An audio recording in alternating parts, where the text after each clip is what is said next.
네, 반갑습니다. 오늘 제가 말씀드릴 주제는 근대 민족주의 역사학과 식민사학 이렇게 되어 있는데요. 우리는 그동안 이제 용어를 가지고 많이들 이야기했는데, 사실 근대 역사학이라면은 그 식민사학계의 그 이병도 박사가 한 말이 있어요. 마치 이제 일본인으로부터 그 역사 교육을 받지 않은 사람은 마치 근대 역사학이 아닌 것처럼 이제 이야기를 해왔죠. 그런데 이 사람들이 주장하는 이제 근대 역사학이라는 것이 결국 이제 논문 쓰는 형식을 놓고 말하면 논문에 주석을 달아난다라나 결국 그거 갖고 하는 거예요. 그 우리 삼국사기를 보든지 아니면 뭐 그 사마천의 사기를 보든지 우리는 엄청난 주석들을 많이 달았습니다. 형식에서도 아무 내용이 없는 겁니다. 근데 결론은 뭐냐면 일본인으로부터, 그러니까 일본 유학 가서 역사 교육을 일본인들로부터 받은 우리가 자기들만이 근대 이제 역사학이고 뭐 단재신초라든지 이런 이제 이 단재신초 선생을 필두로 한 조금 아까 이제 많이 말씀하신 뭐 김교원 선생이라든지 박은식 선생이라든지 뭐 이런 분의 이런 역사학자들은 근대 역사학자가 아니다라고 하는 거를 낮춰가지고 이제 설명한 것이 그 소위 이제 사학과에서 말하는 근대 역사학 이렇게 말하는 겁니다. 그런데 단재신초 선생의 명언 중에 하나가 역사는 아와 비와의 투쟁이죠. 그럼 멀리 갈 것 없이 우리가 이 단재신초 선생과 이거는 이제 조선편수의 그 조선사 편수의 야유의 사진인데 저 둘 중에 누가 아가 돼야 하느냐 하는 이야기입니다. 제가 예전에 그 동북아 역사재단에 이제 한국학중앙연구원이라고 있어요. 거기가 1년에 이제 국가에 한 300억쯤 쓰는 데인데 그 단장을 있던 사람이 공식 학술대회 석상에서 단재신초는 쇠자로 말하면 또라이고 뇌자로 말하면 정신병자다 이렇게 말을 했습니다. 그 어디에 서 있느냐 하는 이야기예요. 그럼 과연 우리가 그 역사학을 이제 분류를 쭉 해보면은 역사학이 이제 혼자도 뭐 하지만 사실 혼자보다는 그 요즘은 그걸 학회라고 하기도 하고 학파라고 하기도 하는데 그 학파를 나누면 일제강점기와 그 다음에 그 해방 공간에서까지 약 3개 학파 정도를 우리가 분류할 수가 있습니다. 그 첫 번째가 이제 민족주의 역사학이고 또 하나가 이제 사회주의 역사학인데 이 두 가지는 다 우리의 아예요. 그러니까 우리나라는 해방 이후에 이제 격렬한 뭐 이제 전쟁을 치르고 했기 때문에 사회주의 역사학을 알아 그러면 또 이상하게 생각하시는 분들이 있을 수가 있죠. 그런데 그거는 이제 해방 이후에 서로가 이제 그 분단이 되면서 발생한 상황들이고 일제 강점기를 놓고 보면은 다 일제와 맞서 싸운 세력은 압니다. 일제에 붙었던 세력은 비하죠. 그러니까 제가 예전에 어디에서 이제 일본인 학자들하고 한번 이제 그 고려대학교에서 한번 무슨 그 아나키즘 가지고 학술대회를 한 적이 있었는데 그 일본인 학자가 아마 메이지대 교수인가 그런데 이제 저한테 하는 말이 그 한국의 아나키즘사를 보면 별로 이제 계급적이지 못한 것 같다는 거예요. 그래서 제가 민족과 분리가 잘 안 돼 있다는 거죠. 그래서 제가 답변이 일제 강점기는 민족 모순이 우리 같은 경우는 나라를 빼앗겼기 때문에 민족 모순이 계급 모순을 압도했다. 그래서 우리는 이게 사회주의고 아나키즘이고 뭐고 간에 어쨌든 민족에서 출발해갖고 거기서 성향에 따라 갈라지는 거지 이념이나 계급이 앞서는 게 아니다. 그랬더니 이제 그분이 제가 몰랐던 사실인데 납득이 간다고 한 적이 있었죠. 마찬가지로 이분들 백암 박일수 선생이나 석주 이상용 선생, 특별히 이제 이분들은 뭐냐면 백암 박일수 선생은 임시정부 2대 대통령이시죠.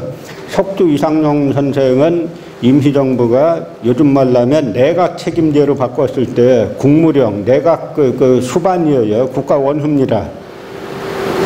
그런데 우리가 지금 헌법에서 뭐라고 말하고 있습니까? 우리는 3.1운동으로 건립된 대한민국 임시정부의 법통을 이어받아 이렇게 해놓았어요. 선언은 그렇게 해놨는데 실제로 지금 우리는 누구의 역사관을 계승하고 있는가를 이제 한번 묻고 싶은 거죠. 그래서 해방 공간에 역사학계가 이 세 학파가 있어요. 조금 아까 말씀드린 것처럼 민족주의 역사학계와 사회주의 역사학계, 그 다음에 일제식민사학계가 있는데, 민족주의 역사학계는 다 이제 독립운동가들의 역사학을 계승하자고 하는 쪽이죠. 그래서 위당 정인보 선생과 뭐 민세 안재홍 선생 뭐 이런 분들인데, 아마 이 대회에서 나중에 민세 안재홍 선생 뭐 다시 조명하는 기회가 있는 걸로 아는데 다 묻혀져 있죠. 그런데 이분들은 대부분 그 6.25 때 납북됐고, 여기를 이제 이 학파를 계승하려고 하는 사람들이 아주, 그러니까 대학엔 별로 없고, 요즘은 조금씩, 뭐, 우리 정경희 교수님들 계시는 이런 국제 뇌교육과학 대학이라든지 뭐 여기저기 조금씩은 생기고 있는데, 사실 국내 대학에서 제가 이런 말을 하면 사람들이 몰랐는데 가만히 생각해 보니까 그렇다 그래요. 우리나라 대학의 사학과가 그렇게 많은데 단재신초 선생의 역사학을 커리큘럼으로 가르치는 데가 빵개다 한 개도 없다. 그럼 그제야 하나도 없어요. 없는데 마치 있는 것 같이 생각하다가 하나도 없다 그러면 그제야 아 그게 사실이구나. 마찬가지로 백안 박은식 선생, 뭐 무원 김교원 선생도 마찬가지고 석주 이상용 선생 역사 가르치는 대학 사학과가 하나도 없어요. 커리큘럼으로 가르치는 곳이. 그 다음에 사회주의 역사학교는 우리가 볼 때, 그러니까 남북이 분단됐지 않습니까? 그런데 북한은 일찍이 보니까 분단 직후에 역사학을 체제 경쟁의 중요한 수단으로 삼았어요. 나중에 제가 공부를 해보니까. 그래서 이제 당시 북조선 임시인민위원회 위원장이었던 이제 김일성 위원장이 그 파견원을 남쪽에 내려보내서 학자들을 초청합니다. 그 당시 이제 남한 정국은 이제 미군정이 특히 또 이제 친일파들을 다시 끌어들여서 상당히 혼란스러워졌죠. 그러니까 그 속에서 파견원이 내려와서 올라오면은 우리가 곧 김일성 종합대학을 만드는데 김일성 종합대학 교수로 해라.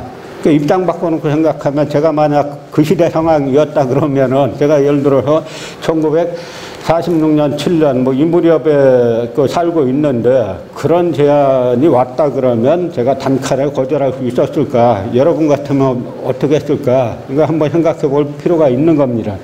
그래서 이제 그 초청에 응해서 많은 학자들이 올라가죠.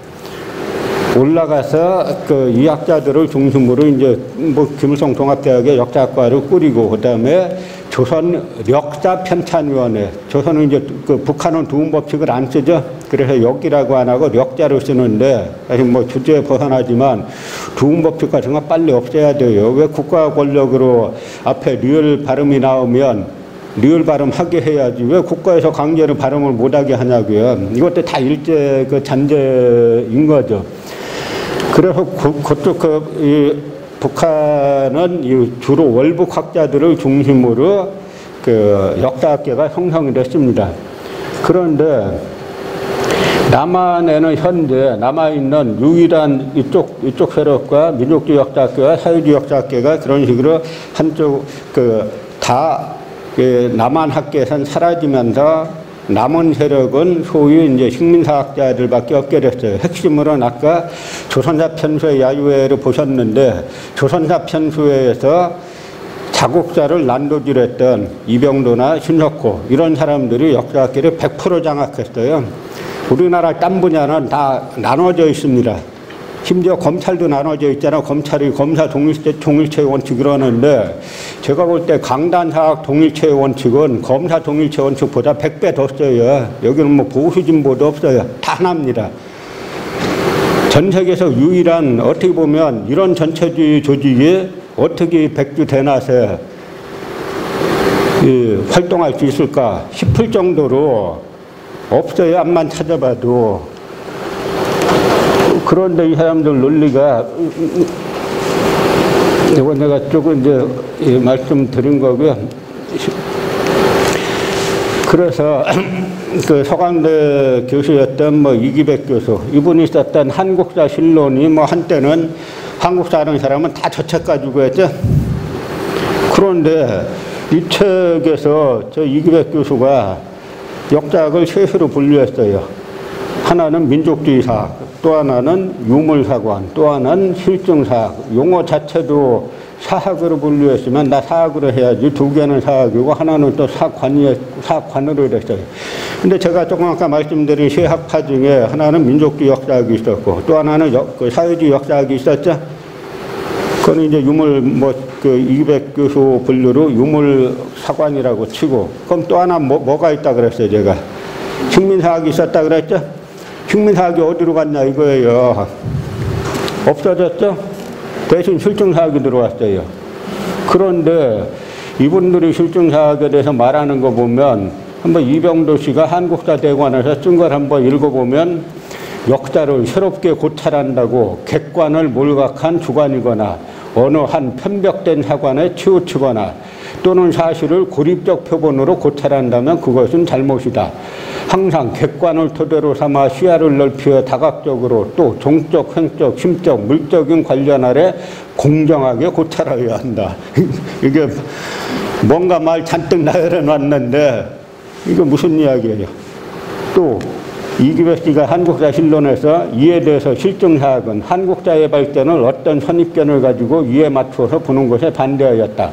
오히려 실증적인 태도로 객관적인 사실을 정확하게 인식함으로써 한국사의 올바른 이해에 접근할 수 있다고 주장하였다.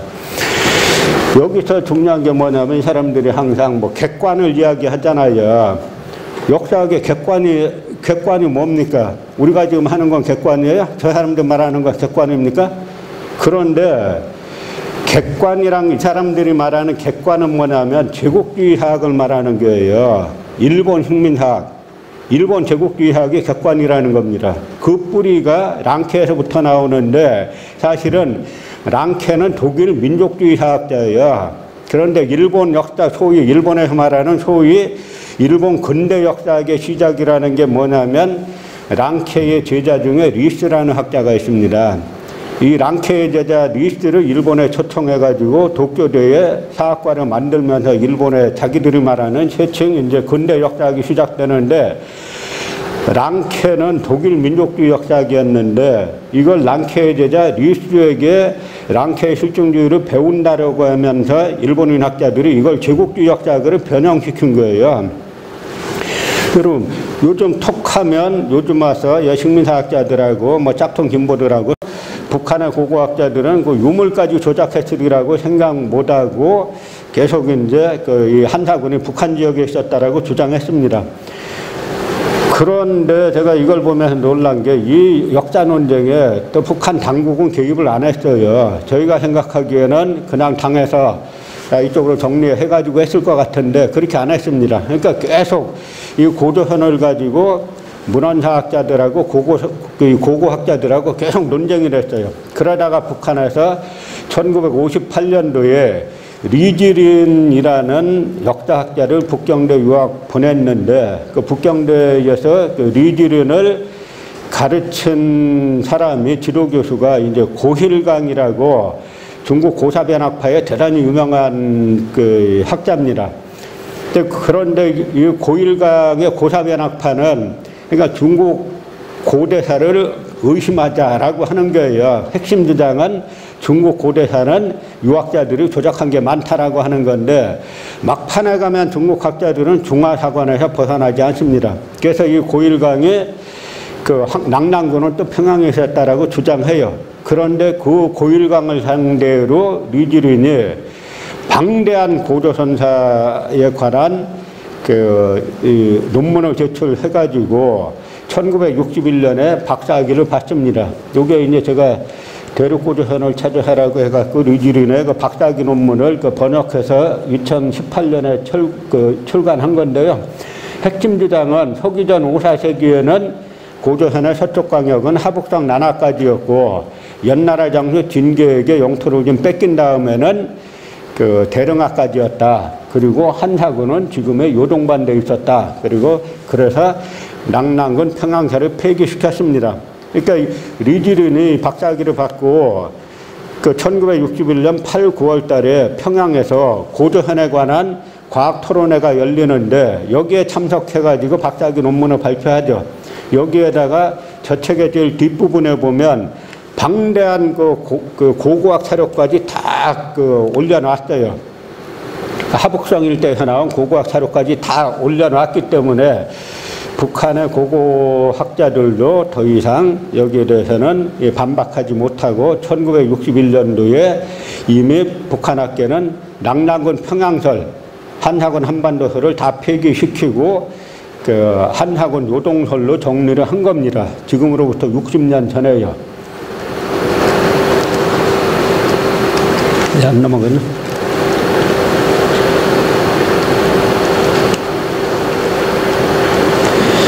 그런데 우리는 뭐 이병도 씨가 낙랑군은 대동강에 있었다 그랬고 이기백 씨도 마찬가지로 낙랑군은 대동강에 있었다 그랬죠.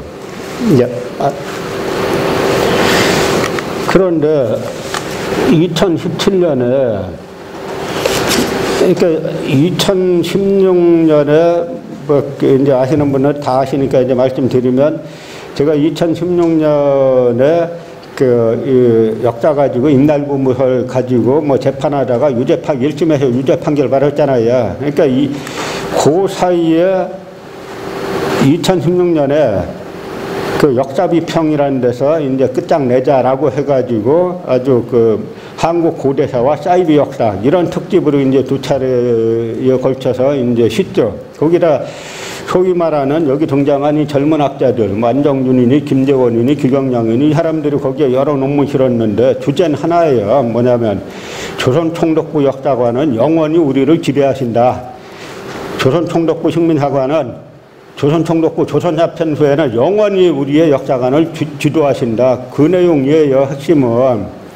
그랬더니 조선일보에서 이 사람들에게 국사학계의 무서운 아이들 딱 이런 닉네임을 딱 붙여주고 한겨레 경향 한국일보에서 엄청 띄웠습니다. 이게 바로 한국 사회에서 숨어있는 진짜 친일 카르텔들. 한국 사회는 식민사학을 비판하는 척하면 조선일보, 한겨레, 경향, 한국일보에서 다 띄워요. 근데 실제 비판하면 그러면 다 죽이자고 달려드는 겁니다. 이게 한국 사회의 진짜 숨은 카르텔이에요. 2017년 6월 5일 바로 현충일 전날에 이야기하는 거 보세요. 조태형이라 한국일보 기자가 동북아 역사 지도 사업에서 논란이 됐던 낙랑군 위치 문제는 어떻게 보나 하니까 안정준이란 무서운 젊은 학자가 낙랑군이 평양에 있다는 건 우리뿐 아니라 제대로 된 학자는 모두 동의한다. 100년 전에 이미 논증이 다 끝났다. 바뀔 가능성이 거의 없다고 보면 된다. 하니까 김재원이라는 학자가 뭔가 캥기는 게 있는지 100년 전이라고 하니까 자꾸 친일하학 소리 듣는다. 하하 그러죠.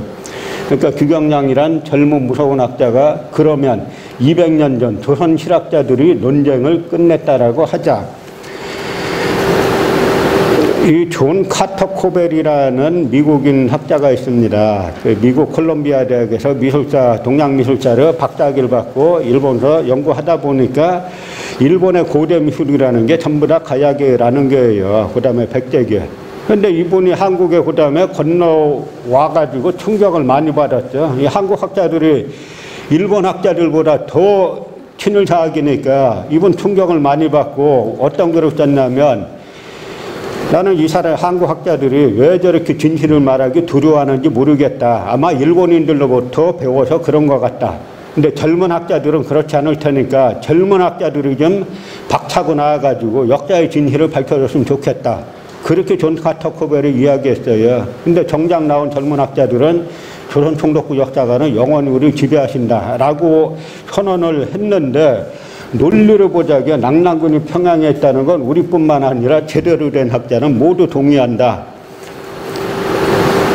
그 북한의 리지린이 중국 최고의 학자인 고일강을 상대로 박사학위 받은 것이 낙랑군은 평양이 아니라 요동에 있다라는 것 같고 박사학위 받은 게 1961년인데 이 사람들은 100년 전에 이미 논증이 다 끝났다. 총독부에서 다 끝냈다는 거죠.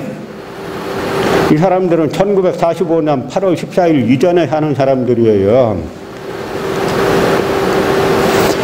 그런데 이 100년 전에 논쟁이 다 끝났다는 안정준, 이 사람이 아무래도 이제 북한 학계가 신경 쓰이죠. 그러니까 북한 학계에서 뭐라고 썼냐면, 일제 시기에 발굴한 낙랑지역 고분의 수는 70여 개에 불과한 반면 해방 이후 북한에서 발굴한 낙랑 고분의 수는 90년대 중반까지 무려 3천여 개에 달한다.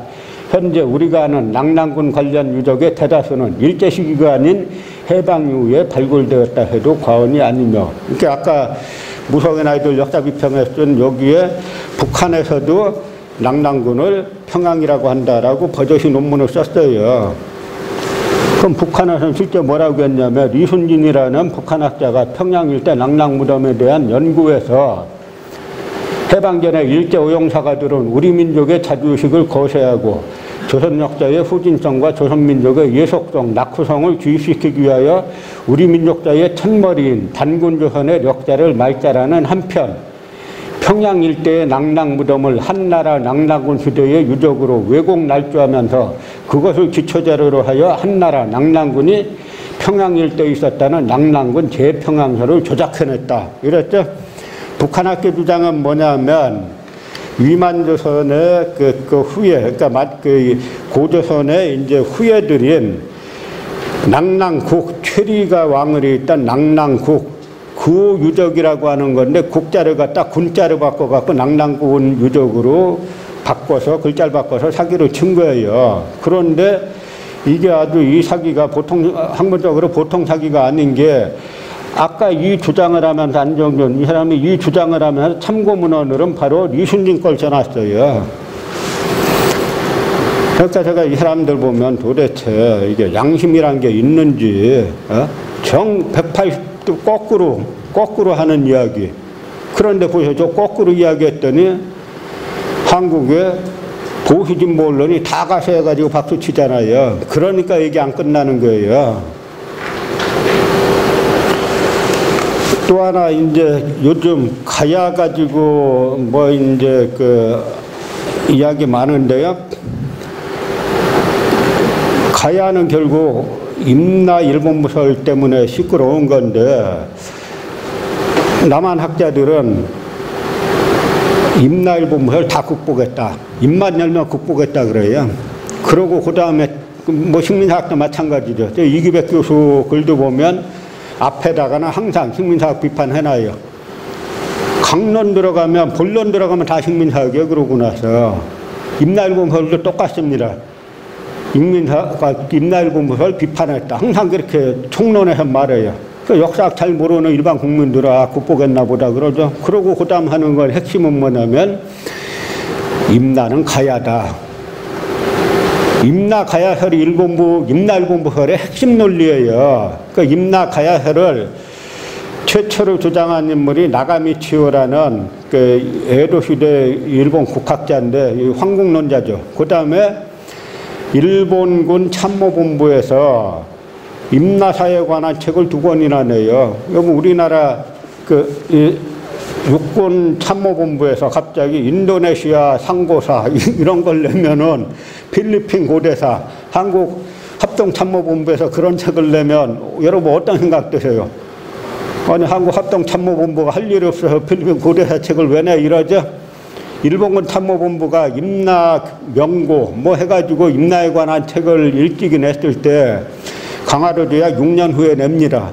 왜 냈겠어요? 그 논리의 핵심은 임나는 가야다, 우리의 과거 식민지였다. 그러니까 우리가 이 가야를, 한국을 다시 점령하는 것은 침략이 아니라 고대사의 복원이다, 이 논리예요. 그러니까 임나일본무설의 핵심은 임나 가야설입니다. 총론으로는 임나일본무 비판하고, 강론 들어가 보면 전부 다 임나 가야설 주장하는 겁니다. 보세요. 반면에 북한학계는 임나일본무설을 총론으로도 비판하고 강론으로도 비판해요. 북한학계 핵심 논리는 뭐냐면, 1963년에 저 대구 출신 김석형 박사가 월북했는데, 김석형 박사가 1963년도에 삼국의 일본 열도 분국절이라는 논문을 씁니다. 그리고 그 논문을 1964년도에 광개토대왕 비문 조작서를 밝혀냈던 이진희 교수 있죠? 이진희 교수가 일본어로 번역시켜가지고 일본의 학술 잡지에 실으면서 일본 학계가 엄청난 충격을 받았어요. 김석형 박사의 분국설의 핵심 요체가 뭐냐면 고대 일본 자체는 다 고구려 백제 신라 가야계가 건너가서 시작한 거다. 일본이란 나라의 국가 자체가 고구려 백제 신라 가야계가 건너가서 시작한 거다. 그리고 임나는 뭐냐면 임나는 가야가 아니라 가야계가 일본 열도에 진출해가지고 세운 소국이고 분국이다. 이 논리예요. 여기에 일본 학자들이 엄청 충격을 받았습니다. 왜냐하면 일본에는 지금도 고구려 백제 신라 가야계 지명이 우글우글 하잖아요. 질문은 6가지입니다. 그 중에 6개의 질문 중에 성격이 비슷한 질문 4가지를 먼저 드리고 그 답변을 해주시면 그 다음 나머지 답변을 드리는 것이 맞을 거고요. 한꺼번에 한 질문을 드리면 필기하시기도 좀 어렵습니다. 4가지 유사한 질문을 먼저 드려보겠습니다. 식민사학 청산을 위한 향후 계획을 듣고 싶습니다. 향후 계획이요. 그 다음에 유사하다고 저는 생각하는데요. 현재 강단사학이 이렇게 표출하고 있는 기본적 방향을 바꿀 수 있는 방안을 무엇이라고 생각하시는지요? 계획과 방안. 뉘앙스의 차이는 있지만 또 상당히 같은 거라고 보시겠죠. 그래서 제가 한번 보고요. 이것도 역시 또 연계되는 문제인데 강단사학자들과 특정 언론들, 그다음에 특정 정부 부처 형성되어 있죠. 그런 카르텔을 어떻게 대처하고 해결해 가야 될까요? 라는 질문이고요. 또 마찬가지 유사한 질문이긴 한데 이거 질문의 방향이 조금 약간 다르긴 합니다. 광복 75주년 되는 시점에 아직도 식민사학이 기승을 부리고 있는 그런 상황을 볼 때 매우 통탄할 지경입니다. 대한민국이 식민사학을 청산하고 극복을 하기 위해 우리가 해야 할 일이 어떤 게 있을지요. 또 갔다 가고 우리가 해야 될 일이라는 질문이 있어요. 그건 우리 국가를 사랑하는 우리 시민들을 의미하는 게 아닐까. 아니면 우리 모두가 함께라는 의미. 우리라는 단어가 여기가 여러 가지가 있는데 우리가 해야 할 일이 어떤 게 있을지요. 방향을 좀 이렇게도 하고 저렇게도 해보면 이게다고 방향을 제시해 주기를 바라는 뜻이 이 문맥에 들어있는 게 아닐까. 그래서 이번 제가 또 별도로 질문을 드렸는데 다 지금까지 4가지 질문이 다 연결되어 있는 질문입니다. 일단 이 질문을 먼저 드리겠습니다.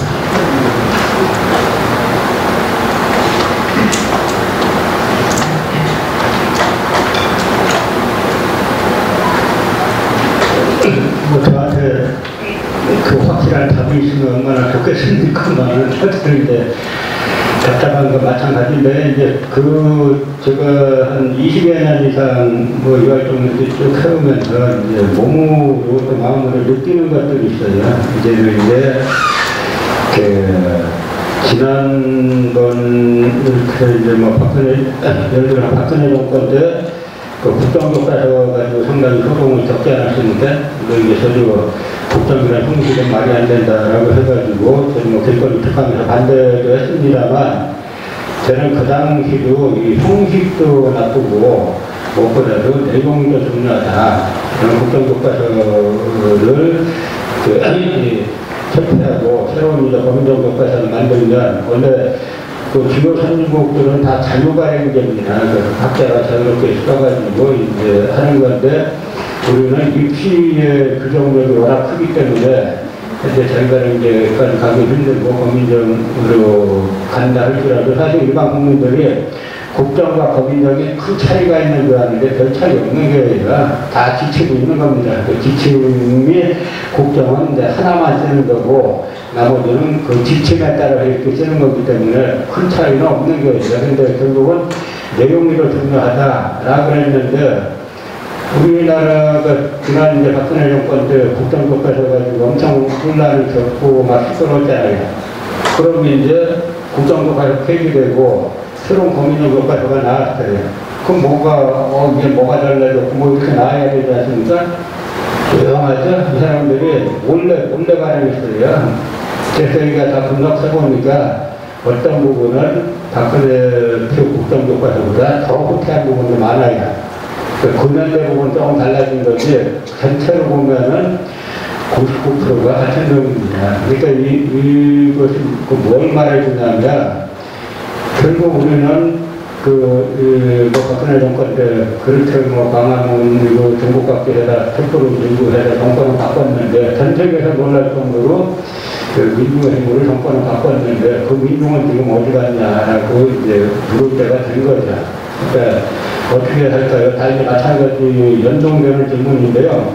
다 뿌리가 있어요. 이 강단 힘리사학이 아까 말씀드린 것처럼 조선통역고 조선사센터에 의해서 자국사를 난덕이라든 이병도 신석고 이런 사람들이 역사학을 다 장악하고 뿌리가 지금까지 오는 겁니다. 그럼 마찬가지로 지금 현재 정당의 뿌리를 찾아보면 해방공간에서 아까 제가 해방공간에서 그 민족주의 역사학계와 사회주의 역사학계는 아였다라고 했죠.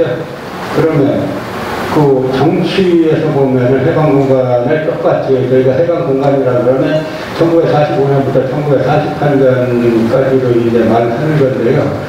그때 프랑스 같은 경우는 그 민족주의 역사, 우리로 치면 민족주의 정치가 되고 우리로 치면 백방승부나 뭐 이런 그 성향의 정치가들이 국민전선 뭐 이런 걸 결정해가지고 기본중심으로 우파가 형성되고 민족주의 우파가 형성되고 그 다음에 그 사회주의자들이 이제 사회당을 만들죠. 그래서 이쪽이 그 가오가 프랑스 같은 경우는 똘레랑스란 말이 그래서 나오는 겁니다. 서로가 다 납기와 쌓여왔던 내리를 탕수들이기 때문에 서로가 그 정치관은 달라도 대화가 되는 거예요. 정권 왔다 갔다 하고. 근데 우리는 사회주의자들은 말할 것도 없고 이제 백범 규무개혁까지 다 제거됐잖아요. 다 제거되고 남은 것은 소위 이제 이승만 계열의 독립촉성 중앙회 이쪽과 그 다음에 친일주의정당들인 한민당 계열 이 두 개가 남아서 여야가 된 겁니다. 그러니까 지금 물론 이제 현재 민주당의 뿌리는 이제 친일주의정당인 한민당인데 그 중간에 예를 들어서 뭐 김대중 대통령이라든지 뭐 노무현 대통령이라든지 이런 분들이 들어와서 성격의 일부는 변했기 때문에 한민당과 똑같다는 말하면 약간 과도한 측면이 있죠. 마찬가지로 지금 뭐 미래통합당도 그 중앙회가 그대로 왔다라고 보긴 곤란하지만 제가 지금 와서 보면 큰 성격이 도대체 뭐가 바뀌었냐 이거예요. 이런 일들이 버젓이 한번 저희가 그 정도 아까 제가 말씀드렸지만 아까 네번의 책 상금리 시킨 거에 대해서 저희가 나름대로 이 정도 고위층에서 안 했을 것 같습니까? 독불 움직이지 않아요. 이게 더 문제라는 거죠. 제가 혼자 쳐서갖고 혼자서 끝난 게 아니고 나름대로 저희도 다 전달했어요. 그러면 여기에서 우리는 이제 정권 교체, 요즘 제가 하는 말이 역사 개혁 안 하면 정권 교체 백날 해봐야 똑같은 겁니다. 그럼 또 이 정권 이러면 또 일종의 적대적 공양관계잖아요. 지금 이쪽은 이렇게 되면 또 이쪽 가면 또 이쪽은 또 하겠습니까?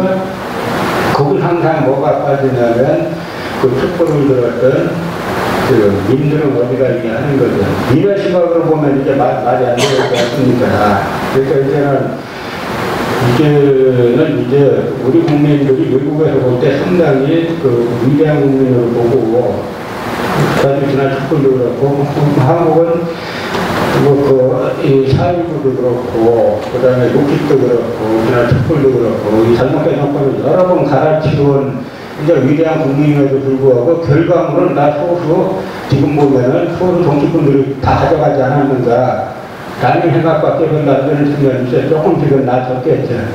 그래서 이제는 이 카르텔들이 아주 거침없잖아요. 이제 이 상황에서 적폐청산을 그렇게 4번 정권에서 어제기 전화해가지고 돈 내라 그러고 축하하면 안 된다 그러고 이런 거 교육부 관료가 버젓이 전화하고 그래서 이제 보니까 많은 제가 그래서 항의하는 이런 역사유축을 통해서 이제 기자회견을 하고 하니까 교육과가 한중간에 많은 항의가 들어갔어요. 들어가니까 이제 하는 말들이 이 사람들이 자기네는 위에서 시키는 거다.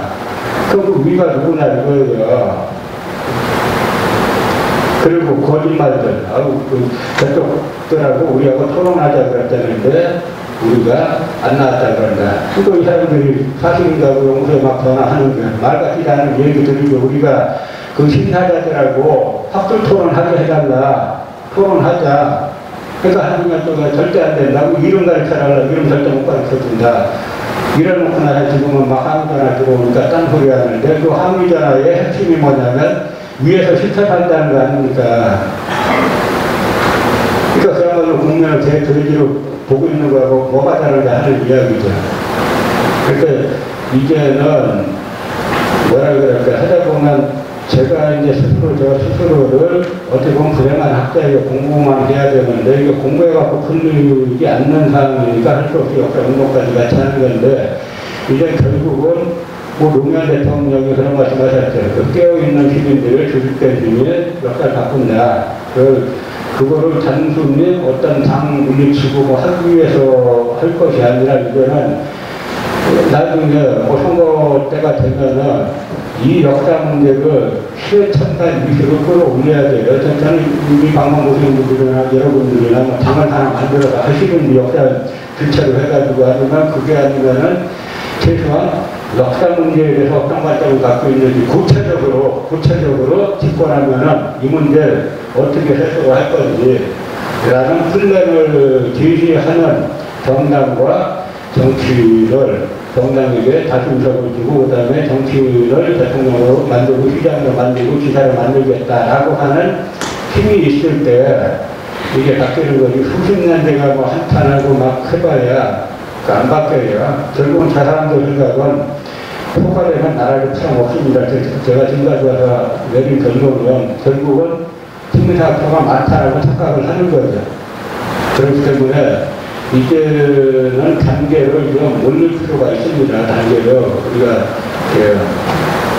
사실 이제는 SNS 세상이 됐기 때문에 언론에서 안 다뤄져도 얼마든지 홍보할 수단이 있어요 지금은. 그렇기 때문에 이제는 스스로가 주체가 돼서 그래서 저희도 뭔가 이제 이런 걸 좀 결집할 수 있는 그런 이제 부딪혀가 하나의 큰 부딪혀가 나야 되겠다라는 이제 생각을 하고 있고 뭐 이런 하고 있기